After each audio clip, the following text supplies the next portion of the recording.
Now we see that bodies, अब हम लोग बॉडीज देख रहे हैं।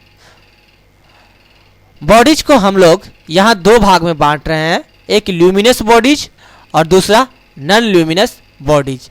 ये बांटने का आधार क्या है? What is the base of this division? तो बॉडीज को यहाँ पर हम लोग उस आधार पर बांट रहे हैं कि कौन सा वस्तु स्वतः प्रकाशित है, माने कि खुद प्रकाश निकालती है, और कौन सा वस्तु है जो कि प्रकाश नहीं निकालती है। जो वस्तु अपना प्रकाश स्वयं निकालती है, जो बॉडीज अपना प्रकाश स्वयं निकालती हो, वैसे बॉडीज को ल्यूमिनस बॉडीज कहेंगे, और जो अपना प्रकाश नहीं निकालेगी उसको कहेंगे नॉन ल्यूमिनस बॉडीज।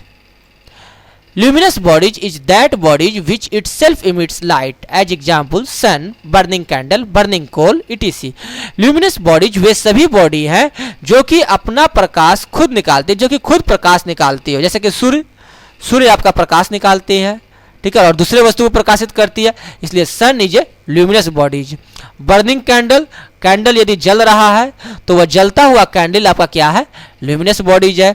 बर्निंग कोल, जलता हुआ कोयला ल्यूमिनस बॉडीज है, लेकिन सिर्फ कोल जो जल नहीं रहा है वह ल्यूमिनस बॉडीज नहीं है।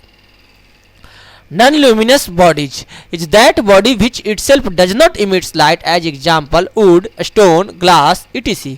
नॉन ल्यूमिनस बॉडीज वे बॉडी हैं जो कि खुद प्रकाश नहीं निकालते हैं, वैसे बॉडीज को नॉन ल्यूमिनस बॉडीज कहते हैं। जैसे कि वुड लकड़ी, स्टोन पत्थर, ग्लास, आपके आसपास की बहुत सारी वस्तुएं हैं जो देखते हैं प्रकाश नहीं निकालती हैं खुद, वे सभी वस्तुएं क्या हैं? तो नॉन ल्यूमिनस बॉडीज हैं।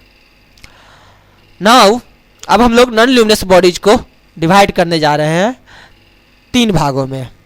Number 1 transparent, number 2 translucent, number 3 opaque. यहाँ पर नॉन ल्यूमिनस बॉडीज का डिवीजन का आधार क्या है?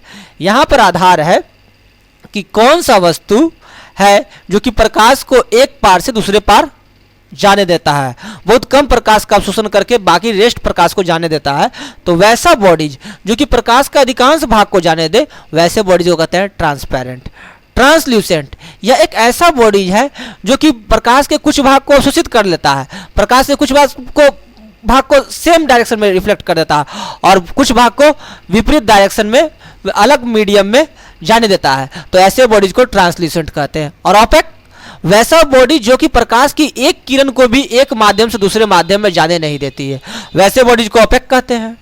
तो यहाँ इसी के आधार पर ट्रांसपेरेंट, ट्रांसल्यूसेंट और ओपेक तीन भागों में नॉन ल्यूमिनस बॉडीज को डिवाइड किया गया है।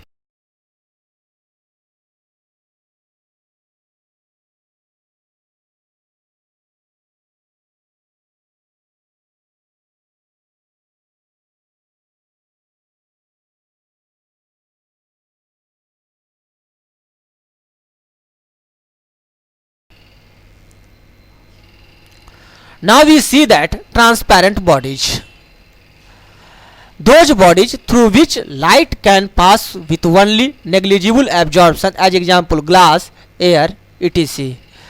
ट्रांसपेरेंट बॉडीज में वह बॉडी है जो कि लाइट का अधिकांश भाग को एक माध्यम से दूसरे माध्यम में जाने देती है, सिर्फ थोड़ा बहुत एक नेग्लिजिबल पार्ट को ही वो एब्जॉर्ब करती है, तो वैसे बॉडीज को कहते हैं transparent body. As example glass, air, glass भी जाने देती है और एयर भी जाने देती है। Translucent bodies, those bodies which through which allow a part of the light incident on them to pass through and scatter or absorb the rest, as example washed paper, oiled paper, etc. Translucent bodies वह body है जो कि एक light के एक part को ही, light के एक भाग को ही एक माध्यम से दूसरे माध्यम में जाने देती है, बाकी रेस्ट को या तो एब्जॉर्ब कर ले या सेम मीडियम में वो रिफ्लेक्ट कर दे, वैसे बॉडीज को ट्रांसल्यूसेंट बॉडीज कहते हैं। जैसे वॉक्स्ड पेपर, ऑयल्ड पेपर, इन सब चीज़ों से अगर आप देखिएगा तो कोई भी चीज़ धुंधला दिखाई देता है, यही कारण है। Opaque bodies, those bodies through which light don't pass through them, as example stone, wood, iron, etc. यह वह बॉडी है जिससे लाइट की एक रे भी एक माध्यम से दूसरे माध्यम में नहीं जा सकती है, वैसे बॉडीज को ओपेक बॉडीज कहते हैं, जैसे स्टोन, वुड, आयरन, etc.